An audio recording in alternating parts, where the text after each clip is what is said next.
എല്ലാവർക്കും cook and serve Kerala സ്റ്റൈലിൻ്റെ മറ്റൊരു വീഡിയോയിലേക്ക് സ്വാഗതം. ഇന്നത്തെ ഈ വീഡിയോയിലൂടെ നിങ്ങൾക്ക് നല്ല നാടൻ ഞണ്ടുകറി, വറുത്തരച്ച ഞണ്ടുകറി എങ്ങനെ ഉണ്ടാക്കാം എന്നുള്ളതിനെ കുറിച്ചാണ്.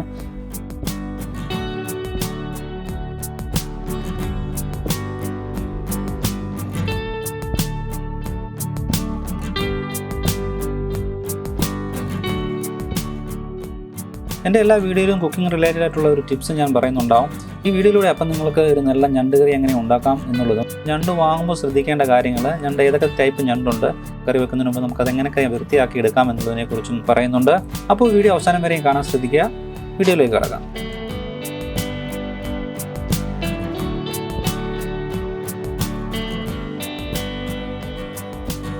ഇതിൽ തന്നെ 2 ടൈപ്പ് ഞണ്ടുണ്ട്, മെയിലും ഫീമെയിലും ഉണ്ട്. അത് എങ്ങനെയൊക്കെ മനസ്സിലാക്കാം. മാർക്കറ്റിൽ നിന്ന് 2 ടൈപ്പ് ഞണ്ട് ഞാൻ ചോദിച്ചു വാങ്ങിയതാണ്.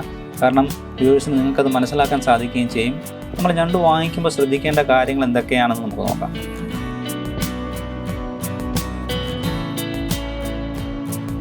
ഇത് ഈ കാണുന്ന ഞണ്ട് ആക്ച്വലി ആൺഞണ്ടാണ്. നീല നിറമുള്ള, സൈഡിലൊക്കെ കാലിനൊക്കെ നീല നിറമുള്ളത് ആൺഞണ്ടാണ്. അപ്പോൾ ഈ ഞണ്ടിന് പൊതുവെ വെയിറ്റ് കുറവായിരിക്കും, അതുപോലെ പ്രൈസും കുറവായിരിക്കും. ഇത് പെൺഞണ്ടാണ്, ഫീമെയിലാണ്. ഇതിൻ്റെ സൈഡിലെ കളർ തന്നെ നമുക്ക് ഒരു ഡിഫറൻ്റ് ആണ്, നീല നിറമില്ല. അതുപോലെ തന്നെ ഇതിന് നല്ല വെയിറ്റും ഉണ്ടായിരിക്കും. പ്രൈസ് കമ്പയർ ചെയ്യുമ്പോൾ മെയിലിനെക്കാട്ടിലും നല്ല കൂടുതൽ തന്നെയാണ്. നമുക്ക് മാർക്കറ്റിൽ ഈ 2 ടൈപ്പ് ഞണ്ടും അവൈലബിൾ ആയിരിക്കും. പക്ഷെ നമ്മൾ വാങ്ങിക്കുമ്പോൾ ശ്രദ്ധിക്കേണ്ട കാര്യങ്ങൾ, ഫീമെയിൽ ഞണ്ടിന് എപ്പോഴും നല്ല ഇറച്ചി ഉണ്ടാവും. പൊതുവെ കമ്പയർ ചെയ്ത് നോക്കുമ്പം അതിന് പ്രൈസും കൂടുതലാണ് മാർക്കറ്റിൽ. പ്രത്യേകിച്ച് ആലപ്പുഴ സൈഡിലൊക്കെ കായൽ ഞണ്ട് നല്ലത് കിട്ടും. കായൽ ഞണ്ടിൻ്റെ കളർ ഇങ്ങനെ ആയിരിക്കത്തില്ല, അത് നല്ല മാംസമുള്ളത് തന്നെ ആയിരിക്കും. അപ്പോൾ അതിന് കമ്പാരിസൺ നോക്കണ്ട. മാർക്കറ്റിൽ നിന്ന് വാങ്ങുന്ന ടൈമിൽ ഞണ്ടിൻ്റെ കമ്പാരിസൺ നിങ്ങളൊന്ന് ശ്രദ്ധിക്കേണ്ടത് നല്ലതായിരിക്കും. ഞണ്ട് വാങ്ങുന്ന സമയത്ത് ശ്രദ്ധിക്കേണ്ട കാര്യങ്ങൾ എന്തൊക്കെയാണെന്നുള്ളത് ഞാൻ പറഞ്ഞു കഴിഞ്ഞു. ജീവനോട് കിട്ടുന്ന ഞണ്ടുകൾ ഒരിക്കലും നമ്മൾ വൃത്തിയാക്കുന്ന സമയത്തോ അല്ലെങ്കിൽ പിടിക്കുന്ന സമയത്ത് പ്രത്യേകം ശ്രദ്ധിക്കുക. അതിൻ്റെ ബാക്ക് സൈഡിൽ 2 കാല് സൈഡിലുണ്ടാവും, അവിടെയാണ് പിടിക്കേണ്ടത്. ആക്ച്വലി ഞണ്ടിനെ പിടിക്കേണ്ടത് അവിടെയാണ്. ജീവനുള്ള ഞണ്ടാണെങ്കിൽ പ്രത്യേകിച്ച് അവിടെ മാത്രമേ പിടിക്കാവൂ, അല്ലെന്നുണ്ടെങ്കിൽ കടി കിട്ടും ഉറപ്പാണ്. അതുപോലെ പൂർണ്ണ ചന്ദ്രനുള്ള ടൈമിൽ ഞണ്ടിൻ്റെ വെയിറ്റ് പൊതുവെ കുറവായിരിക്കും എന്ന് പറയുന്നുണ്ട്. ആ ടൈമിൽ വാങ്ങുമ്പോൾ നമ്മൾ പ്രത്യേകം ശ്രദ്ധിക്കും. പക്ഷേ ഇതിന് എത്രത്തോളം ശരിയാണെന്ന് എനിക്കറിയില്ല, ഞാൻ അതിനെക്കുറിച്ച് കൂടുതലായിട്ട് എക്സ്പ്ലെയിൻ ചെയ്യുന്നില്ല. ഞണ്ട് എങ്ങനെ വൃത്തിയാക്കാം എന്നുള്ളൊരു വീഡിയോ ഞാൻ സെപ്പറേറ്റ് ചെയ്യാൻ ഉദ്ദേശിക്കുന്നില്ല, ഇതിൽ തന്നെ ഇൻക്ലൂഡ് ചെയ്യാൻ കാരണം ഈ ഒറ്റ വീഡിയോയിൽ തന്നെ വൃത്തിയാക്കുന്നതും അതോടൊപ്പം തന്നെ കറി എങ്ങനെ വെക്കാം എന്നുള്ളതും മനസ്സിലാക്കാം. ഞണ്ട് വൃത്തിയാക്കുന്നത് വളരെ ഈസി ആയിട്ടുള്ള പരിപാടി തന്നെയാണ്. ഒട്ടുമിക്ക ആൾക്കാർക്കും അത് എങ്ങനെ ചെയ്യണം എന്നുള്ളതിനെക്കുറിച്ച് ഒരു ഐഡിയ ഉണ്ടായിരിക്കത്തില്ല.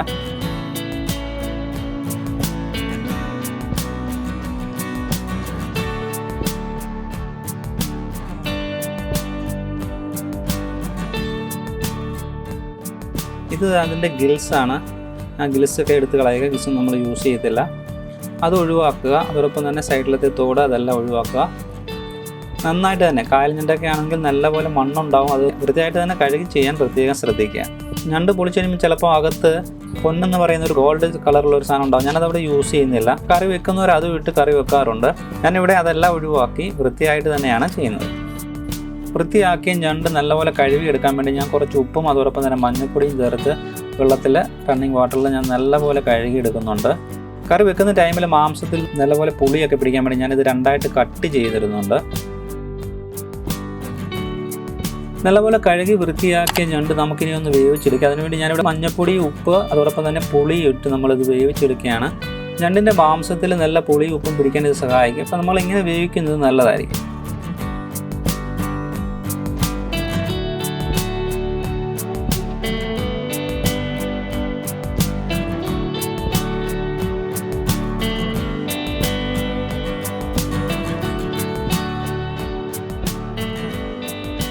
ഇനി ഇതിലേക്ക് വേണ്ട മറ്റ് ചേരുവകൾ എന്തൊക്കെയാണെന്ന് നോക്കാം. കൊച്ചുള്ളി എടുത്തിട്ടുണ്ട്, അതോടൊപ്പം തന്നെ വെളുത്തുള്ളി, ഇഞ്ചി ചെറിയ കഷ്ണം മതിയാവും. പിന്നെ കുറച്ച് കറിവേപ്പില, അതോടൊപ്പം തന്നെ പച്ചമുളക്, നമുക്ക് എരിവിന് വേണ്ടി പച്ചമുളകും ആവശ്യമാണ്. വൃത്തിയായി കഴുകി വെച്ചിരിക്കുന്ന വെളുത്തുള്ളി, ഇഞ്ചി നമുക്ക് ചതച്ച് മാറ്റിയെടുക്കാം. ചതച്ചാണ് ഞാനിവിടെ യൂസ് ചെയ്യുന്നത്. അതിനുശേഷം നമുക്ക് കൊച്ചുള്ളി ചെറുതായിട്ട് അരിഞ്ഞ് മാറ്റി വെക്കാം.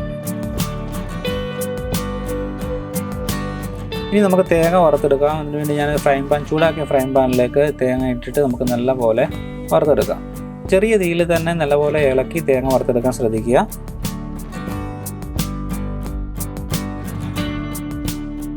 ഇതിലേക്ക് ഞാൻ കുറച്ച് കുരുമുളക് എരിവിന് വേണ്ടി ഇടുന്നുണ്ട്. കുറച്ച് കുരുമുളക് ഇട്ട് അപ്പോൾ നല്ലപോലെ നമുക്ക് തേങ്ങ മൂപ്പിച്ചെടുക്കാം. ഇഞ്ചിയും വെളുത്തുള്ളിയും ചതച്ച് വെച്ചിരിക്കുന്നതിൽ നിന്ന് കുറച്ചെടുത്ത് നമുക്ക് ഇതിലേക്ക് ഇടാം. അതിനുശേഷം നല്ലപോലെ ഇളക്കി തേങ്ങ നല്ലപോലെ മൂപ്പിച്ചെടുക്കാം. ഏകദേശം ബ്രൗൺ കളർ ആവണം തേങ്ങ. അപ്പം തേങ്ങ തീ കൂട്ടി വെക്കാതെ തന്നെ ബ്രൗൺ കളർ ആക്കാൻ പ്രത്യേകം ശ്രദ്ധിക്കുക. തേങ്ങ ബ്രൗൺ ആയതിനു ശേഷം അതിലേക്ക് ഞാൻ 1.5 സ്പൂൺ മല്ലിപ്പൊടി ഇടുന്നു. 1 സ്പൂൺ മുളക് പൊടി. കുരുമുളക് നമുക്ക് ആവശ്യത്തിന് എരിവ് തരും, അതുകൊണ്ട് 1 സ്പൂൺ മാത്രം മുളക് പൊടി ഇടുന്നു. പൊടികളുടെ പച്ചമണം ഒന്ന് മാറാൻ വേണ്ടി നല്ലപോലെ നമുക്കിനി ഇതൊന്ന് മൂപ്പിച്ചെടുക്കാം. ഇനി ഇത് നല്ലപോലെ നമുക്ക് തണുക്കാൻ വെക്കാം. നല്ലപോലെ തണുത്തതിന് ശേഷം മാത്രം ഇത് അരച്ചെടുക്കാൻ ശ്രദ്ധിക്കുക. ആ ടൈമിൽ നമ്മൾ അരിഞ്ഞു വെച്ചിരിക്കുന്ന കുഞ്ഞുള്ളി അതോടൊപ്പം തന്നെ ചതച്ചതിൻ്റെ ബാക്കിയുള്ള ഇഞ്ചിയും വെളുത്തുള്ളിയൊക്കെ വഴറ്റിയെടുക്കാനുണ്ട്. അപ്പോൾ അതിലേക്ക് കിടക്കാം. ഞാനിവിടെ ചട്ടിയിൽ തന്നെയാണ് കറി വെക്കുന്നത്. ചട്ടി ഇല്ലെങ്കിൽ അതിന് പറ്റിയ പാത്രത്തിൽ നമുക്ക് വെക്കാം. ആദ്യം തന്നെ ഞാൻ ഇതിലേക്ക് കുറച്ച് വെളിച്ചെണ്ണ ഒഴിക്കുന്നു. വെളിച്ചെണ്ണ ചൂടായതിന് ശേഷം കടുകിടുന്നു. കടുക് പൊട്ടിയതിന് ശേഷം നമുക്ക് ബാക്കി ചതച്ച് വെച്ചിരിക്കുന്ന ഇഞ്ചി വെളുത്തുള്ളിയും ചേർത്ത് നല്ലതായിട്ടൊന്ന് വഴറ്റിയെടുക്കാം. ഇഞ്ചിയും വെളുത്തുള്ളി ഏകദേശം ഒന്ന് മൂത്ത് വന്നതിന് ശേഷം നമുക്ക് അരിഞ്ഞു വെച്ചിരിക്കുന്ന കൊച്ചുള്ളി ചേർക്കാം. കൊച്ചുള്ളി ഇട്ട് നന്നായിട്ട് ഇളക്കിയെടുക്കാം. ഉള്ളി പെട്ടെന്ന് വഴറ്റിയെടുക്കാൻ കുറച്ച് ഉപ്പൂടെ ചേർക്കാൻ നല്ലതായിരിക്കും. അപ്പോൾ ഞാൻ കുറച്ച് ഉപ്പൂടെ ചേർത്ത് ഞാനിവിടെ നല്ലപോലെ ഇളക്കി വഴറ്റിയെടുക്കുന്നുണ്ട്. ഇതിലേക്ക് നീളത്തിൽ കീറിയിട്ട പച്ചമുളകും അതോടൊപ്പം തന്നെ കറിവേപ്പിലയും ഇട്ട് നന്നായിട്ട് പിന്നീട് ഇളക്കിയെടുക്കുന്നു. ഇനി നമുക്ക് കുറച്ച് മഞ്ഞൾപ്പൊടി ചേർക്കാം. അരപ്പിലേക്ക് നമ്മൾ നേരത്തെ മഞ്ഞൾപ്പൊടി ഇട്ടിട്ടില്ലായിരുന്നു, അതുകൊണ്ട് തന്നെ മഞ്ഞൾപ്പൊടിയും ഇട്ട് നമുക്കിത് നന്നായിട്ട് ഇളക്കിയെടുക്കാം. നല്ലപോലെ വഴണ്ടതിന് ശേഷം നമുക്ക് വേവിച്ച് വെച്ചിരിക്കുന്ന ഞണ്ട് ഇതിലേക്ക് ഇടാം. പ്രത്യേകം ശ്രദ്ധിക്കേണ്ടത് നമ്മൾ വേവിച്ച വെള്ളം നമ്മൾ ഒഴിവാക്കേണ്ടതില്ല. ഞാനിപ്പോൾ വെള്ളം ഒഴിക്കുന്നില്ല. അരപ്പ് ചേർത്തതിന് ശേഷം നമുക്ക് ഇതിനകത്തിൽ ബാക്കി വന്ന വെള്ളം ചേർക്കാവുന്നതാണ്. ഞണ്ട് ഇട്ടതിന് ശേഷം നല്ലപോലെ ഒന്ന് ഇളക്കി ഒന്ന് അടച്ച് ചെറിയ തീയിൽ വെക്കുക.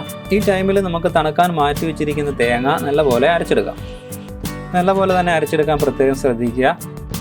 ഈ അരപ്പ് നമുക്കിനി കറിക്കകത്തിട്ട് ആവശ്യത്തിന് വെള്ളവും ഉപ്പും ചേർത്ത് നന്നായിട്ട് ഇളക്കി വേവിച്ചെടുക്കാം. ഞണ്ട് വേവിച്ച സമയത്ത് നമ്മൾ ഉപ്പ് ചേർത്തിട്ടുണ്ട്, അതുകൊണ്ട് ഉപ്പ് ഇടുന്ന സമയത്ത് പ്രത്യേകം ശ്രദ്ധിക്കുക. ആവശ്യത്തിന് ഉപ്പ് വെള്ളവും ചേർത്ത് നന്നായിട്ട് ഇളക്കി അടച്ചു വെച്ച് നമുക്കിതിന് ഇത് വേവിക്കാം. നല്ലപോലെ നമ്മൾ ഞണ്ട് വേവിച്ചിരുന്നു. അപ്പം കൂടുതൽ സമയം നമുക്ക് വേവിക്കാൻ വേണ്ടി ആവശ്യം വരില്ല. അരപ്പ് മാത്രം ഒന്ന് വേവേണ്ട സമയം മാത്രം നമുക്ക് എടുക്കുകയുള്ളൂ. ഏകദേശം 5-10 മിനിറ്റ് കൊണ്ട് തന്നെ നമ്മുടെ വറുത്തരച്ച ഞണ്ട് കറി റെഡിയാവും. പുളിയൊക്കെ ഇട്ട് നല്ല അടിപൊളി ഞണ്ട് കറി ഒരു 5 മിനിറ്റ് കൂടെ കഴിഞ്ഞാൽ നമുക്ക് എങ്ങനെയുണ്ടെന്ന് നോക്കാം.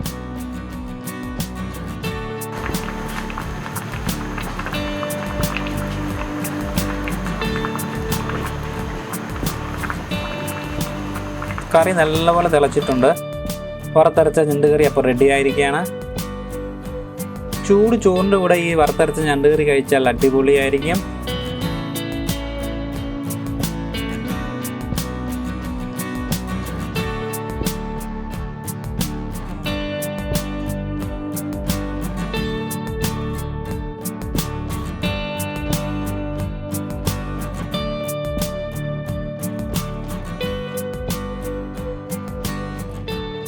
അപ്പോൾ എല്ലാവർക്കും ഈ റെസിപ്പി ഇഷ്ടമാണെന്ന് കരുതുന്നു. നിങ്ങളുടെ വിലയേറിയ അഭിപ്രായങ്ങൾ കമൻറ്റ് ബോക്സിൽ ഇടുക. ഈ വീഡിയോ നിങ്ങൾക്ക് ഉപകാരപ്രദമായെങ്കിൽ തീർച്ചയായിട്ടും ലൈക്കും അതോടൊപ്പം തന്നെ ചാനൽ സബ്സ്ക്രൈബും ചെയ്യുക. വീണ്ടും ഇതേപോലുള്ള നല്ല വീഡിയോസുമായി കാണും വരേക്കും ബൈ.